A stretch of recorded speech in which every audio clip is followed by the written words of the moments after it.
Red టీవీలో మీ వ్యాపార ప్రకటనల కోసం ఈ నంబర్ ని సంప్రదించండి 6281747728. Hi viewers, welcome to our channel. ప్రస్తుతం మనతో పాటు సీనియర్ జర్నలిస్ట్ దాము బాలా సార్ వారితో మాట్లాడారు. నమస్కారం సార్. కేసీఆర్ గారు ఇవాళ ఢిల్లీ వెళ్ళబోతున్నారు, మోదీ గారిని కలవబోతున్నారని ఒక వార్త వచ్చింది. మరి నిజంగా వెళ్తున్నారా, కలుస్తున్నారా? అంటే మొన్న చూసాము కేజ్రీవాల్ గారు అరెస్ట్ ఆయన ఖండిస్తూ ఒక పోస్ట్ కూడా పెట్టేస్తారు. మరి ఈ నేపథ్యంలో ఆయన ఢిల్లీ వెళ్ళడం ఏంటి అని చెప్పేసి మరి న్యూస్ లో నిజం ఎంత ఉందంట?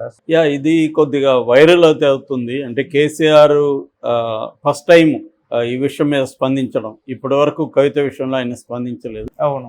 అయితే కేజ్రీవాల్ అరెస్టు తర్వాత ఆయన స్పందించి ఒక ప్రకటన ఇచ్చాడు. ఇది భారతదేశ ప్రజాస్వామ్య చరిత్రలో ఒక చీకటి రోజు అనేది ఆయన చెప్పారు. సో బీజేపీ కావాలనే ఇటు కేజ్రీవాల్ని, కవితను వీళ్ళందరినీ అరెస్ట్ చేసి ప్రత్యర్థుల్ని, ప్రతిపక్ష పార్టీల్ని లేకుండా చేయడం అనే ఒక స్కీమ్తో వెళ్తుంది. సో మేము డిమాండ్ చేస్తున్నాము, వాళ్ళని విడుదల చేయాలి అనేది ఆయన అన్నారు. దీన్ని చాలామంది ఏం వ్యాఖ్యానిస్తున్నారంటే, పైకి ఇలా ప్రకటన ఇచ్చి లోపాయికారిగా మోడీతో రాజీ వ్యవహారాలు చేస్తున్నారు, సో రాజీ ఫార్ములా నడుపుతున్నారు. దీన్ని రామోజీరావు లాంటి ఎవరో కొంతమంది పెద్దలు మధ్యవర్తిత్వం వహిస్తూ ఉన్నారు అని అంటున్నారు. జనరల్గా మామూలుగా అయితే కేసీఆర్ గతంలో చంద్రబాబు అరెస్ట్ని ఖండించలేదు, హేమంత్ సోరెన్ అరెస్ట్ అయినప్పుడు కూడా ఖండించలేదు, ఇదే కేసులో అరెస్ట్ అయిన మనీష్ సిసోడియాని ఖండించలేదు, ఎప్పుడు కూడా ఖండించలేదు కేసీఆర్. అంటే అది హేమంత్ సోరెన్ అరెస్ట్ అయినప్పుడు అది ప్రజాస్వామ్యంలో చీకటి రోజు కాదా? కేజ్రీవాల్ అరెస్ట్ అయ్యే ప్రజాస్వామ్యంలో చీకటి రోజా? ఇవన్నీ ప్రశ్నలు బీజేపీ వాళ్ళు అడుగుతున్నారు. కాబట్టి ఎవరైనా కూడా ఇప్పుడు చంద్రబాబు తన అరెస్టును ఎవరెవరు ఖండించలేదు, ఎవరు ఖండించారని వాళ్ళు అడిగారు, బీజేపీ వాళ్ళు ఎందుకు ఖండించలేదని. ఇప్పుడు మరి కేజ్రీవాల్ అరెస్ట్ని చంద్రబాబు ఎందుకు ఖండించలేదు, జగన్ ఎందుకు ఖండించలేదు? సో ఇదంతా ఏంటంటే మన ఇప్పుడు రాజకీయాలు ఎలా ఉన్నాయంటే ఇష్యూ బేస్డ్గా ఎవరు రియాక్ట్ అవ్వరు. దీంట్లో రియాక్ట్ అయితే మనకు ఉపయోగమా లేదా, సైలెంట్గా ఉంటే ఉపయోగమా, రియాక్ట్ అయితే ఉపయోగమా అనేదే అందరికీ క్రైటీరియా. ఇప్పుడు కేసీఆర్కి ఏంటంటే ఒకటేమో ఆయన బీజేపీకి దూరం అవుతున్నాడు, రెండోదేమో తన కవిత కూడా ఇన్వాల్వ్ అయింది కాబట్టి ఆయనకి ఇబ్బంది. ఈరోజు కవితకు సంబంధించిన ఆడబడుచు ఇంట్లో కూడా సోదాలు జరుగుతున్నాయి. వాళ్ళ భర్త అనిల్ కుమార్ బంధువుల ఇంట్లో కూడా దాదాపు 10 ప్లేసెస్లో ఈడీ సోదాలు చేస్తుంది. ఇంకేమన్నా డాక్యుమెంట్స్, ప్రాపర్టీ డాక్యుమెంట్స్ దొరుకుతాయని. అంటే ఈడీకి ఇప్పటి వరకు ఈ కేసులు ఏంటంటే మనీ ట్రయల్ దొరకలేదు కాబట్టి వాళ్ళు ఏం చేస్తున్నారంటే ఆస్తులు జోలికి వెళ్తున్నారు.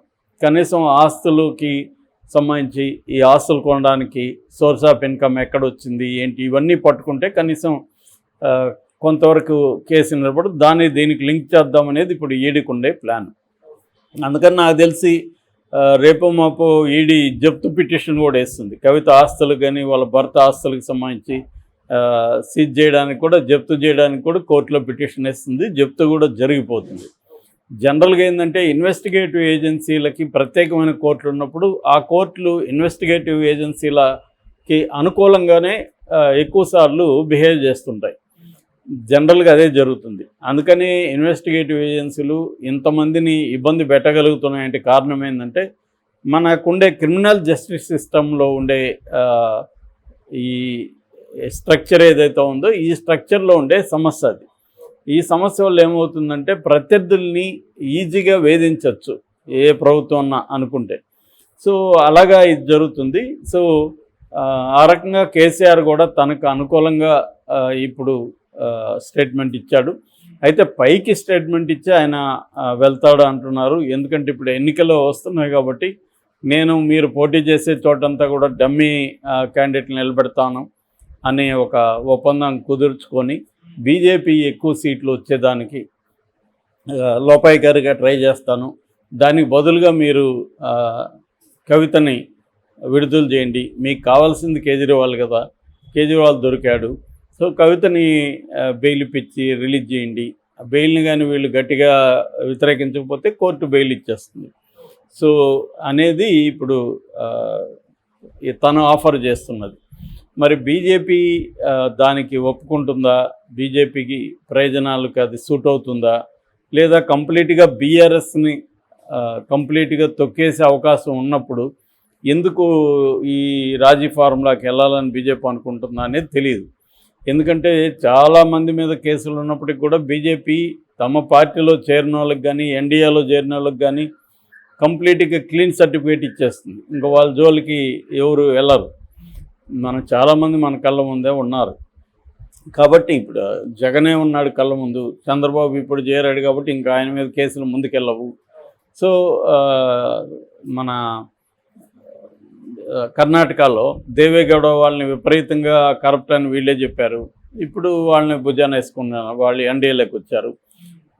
అట్లా దేశవ్యాప్తంగా విపరీతమైన ఎగ్జాంపుల్స్ ఉన్నాయన్నమాట. సో అందువల్ల కేసీఆర్ని కూడా తక్కువ అంచనా వేయలేము. ఆయన అనేక క్రైసిస్ని చూసిన వ్యక్తి. బట్ ఇది కొద్దిగా డిఫరెంట్, ఎందుకంటే సొంత కూతురు ఇన్వాల్వ్ అయిపోయింది దీంట్లో, ఆల్రెడీ అరెస్ట్ అయి ఉంది. సో ఆమెను ఇప్పుడు జైలుకి పనేకుండా చూసుకోవాలా. ఎందుకంటే ఈడీ గెస్ట్ హౌస్లో ఆమెకు ఒక సపరేట్ రూము, కొంత ఏసీ సౌకర్యాలు ఉన్నాయి ఆమెకి, ఇంటి నుంచి ఫుడ్డు ఇవన్నీ ఉన్నాయి. రేపొద్దున జైలుకి వెళ్తే అవన్నీ కష్టం. ఎందుకంటే ఇది పిఎంఎల్ఏ కేసు, కోర్టులో కూడా పర్మిషన్లు ఇచ్చే అవకాశం లేదు. కాబట్టి అక్కడ విమెన్ జైల్స్ కూడా చాలా హారిబుల్గానే ఉంటాయి ఢిల్లీలో. నేను చెప్పాను కదా, Rohini and Mandela and Tihar 3 జైళ్ళు ఉన్నాయి. ఈ 3 జైలు ఆల్రెడీ తిహార్ జైలుకే ఈమెను తీసుకెళ్లే అవకాశాలు ఉంది. తిహార్ జైల్లో ఆల్రెడీ సుఖేష్ చంద్రశేఖర్ కూడా మొన్న ప్రకటించాడు కదా, వెల్కమ్ అక్క అని, స్వాగతం అక్క అని ఇచ్చాడు. సో ఆ రకంగా జైల్లో ఖచ్చితంగా ఆమెకి అంత ఈజీగా అయితే ఉండదు, ఆ ఇబ్బందులు ఎదుర్కోవాల్సి వస్తుంది. సో పైగా పిఎంఎల్ఏ కేసులు ఏంటంటే త్వరగా బెయిల్ కూడా రాదు. నేను మొన్న కూడా చెప్పాను, ట్విన్ కండిషన్స్ని మీట్ అయితే కానీ బెయిల్ రాదనమాట పిఎంఎల్ఏలో. ఆ ట్విన్ కండిషన్లు ఏంటంటే ఈ ముద్దాయి అమాయకురాలు లేదా అమాయకుడని నమ్మాలి కోర్టు, బెయిల్ ఇచ్చిన తర్వాత కూడా ఎటువంటి క్రైమ్కు పాల్పడరు అని కూడా కోర్టు నమ్మాలి. ఈ 2 కండిషన్ని ట్విన్ కండిషన్లు అంటారు. పిఎంఎల్ఏ చట్టంలో సెక్షన్ 45లో ఈ కండిషన్స్ ఉంటాయి. సో ఇది మీట్ కాకుండా సుప్రీంకోర్టు కూడా బెయిల్ ఇచ్చే పరిస్థితులు లేదు. అందుకనే 18 నెలలు అయినా కూడా మొన్న హేమంత్ సోరెన్ అసిస్టెంట్ ప్రకాష్కి బెయిల్ డిఫాల్ట్ బెయిల్ ఇవ్వడానికి మీరు అడ్డుపడుతున్నారని సుప్రీంకోర్టు ఈడీ మీద విసుగు ప్రదర్శించింది. సో ఈడీ కూడా తెలివిగా ఏం చేస్తుందంటే సప్లిమెంటరీ ఛార్జ్షీట్లు వేస్తూనే ఉంటుంది, బెయిల్ ఇవ్వనీయకుండా చూసుకుంటుంది. ఆ రకంగా కవిత కూడా దాదాపు ఒక 1 year పాటు జైల్లో ఉండే అవకాశం ఉంది వితౌట్ ట్రయల్. సో అందువల్ల భయపడుతున్నట్టుగా ఉంది కేసీఆర్. ఎవరైనా సహజంగా వాళ్ళ తండ్రి కూతుర్ని జైలుకి పంపించడానికి ఏ తండ్రి కూడా ఒప్పుకోరు. సో ఆ రకంగా వాళ్ళకి లీగల్గా అయితే ఏ హోప్ లేదు ప్రస్తుతానికి. ఎందుకంటే ఈ కేసు చాలా టైట్గా తీసుకెళ్తున్నది ఈడీ. కోర్టులు కూడా ఏమి చేయలేదు, సుప్రీంకోర్టు కూడా ఏమి చేయలేని పరిస్థితి. ఈడీ మీద కోపగించుకోవాలి తప్ప అంతకంటే ఏం చేయదు. మొన్న కూడా ED without proper evidence arrest చేయడానికి లేదని సుప్రీంకోర్టు చెప్పింది. సో కానీ ఏం చేస్తారు వాళ్ళు, 4 వారాలు 5 వారాలు 10 వారాలు విచారణ వేస్తూ ఉంటారు, వీళ్ళు పిటిషన్ పేరుతో లాగుతూ ఉంటారు. కాబట్టి ఏమవుతుందంటే నెలలు గడిచిపోతాయి. ఇప్పుడు మనం వివేకానంద రెడ్డి కేసు చూసాము, లాస్ట్ ఇయర్ ఏప్రిల్ ఎండ్లోనే ముగించమని సుప్రీంకోర్టు. మళ్ళీ వీళ్ళు జూన్కి అడిగారు, జూన్కి ఇచ్చింది. మళ్ళీ ఏమైంది, ఇంకా జూన్ కూడా వచ్చేస్తుంది, 1 year అయిపోతుంది దాదాపు. సుప్రీంకోర్టు కూడా మళ్ళీ దాన్ని ఫర్దర్గా చేయలే. ఎందుకంటే సుప్రీంకోర్టులోనే దాదాపు 50,000 కేసులు పెండింగ్ ఉన్నాయి. సో అటువంటప్పుడు ఏ కేసుని అది ముందుగా విచారించే పరిస్థితి ఉంటుంది. ఇవేవి కష్టం అన్నమాట. అందుకని ఈడీ కూడా ఏంటంటే చాలా దూకుడుకి వెళ్తుంది. సో కేసీఆర్ ఖచ్చితంగా రాజీ ఫారంలా ఖచ్చితంగా ట్రై చేస్తారు, దాంట్లో డౌట్ లేదు. ఆయన ప్రకటన పైకి ఇవ్వచ్చు కానీ యుద్ధం చేయడానికి ఆయన రెడీగా లేడు బీజేపీతో. ఎందుకంటే కవిత తాగదు ఇది. కవిత భర్తను అరెస్ట్ చేస్తారు, లేకపోతే కవిత ఆడపడుచున అరెస్ట్ చేసే అవకాశం ఉంది. ఇప్పుడు ఈ సోదాల్లో ఈరోజు రేపు ఏం జరుగుతాయో తెలియదు. ఖచ్చితంగా అరెస్టులు అవుతారో అది కేసీఆర్ వరకు కూడా వచ్చినా ఆశ్చర్యపోనక్కర్లేదు. అందుకని కేసీఆర్ రాజీ ఫారంలో అయితే ఖచ్చితంగా ట్రై చేస్తారు.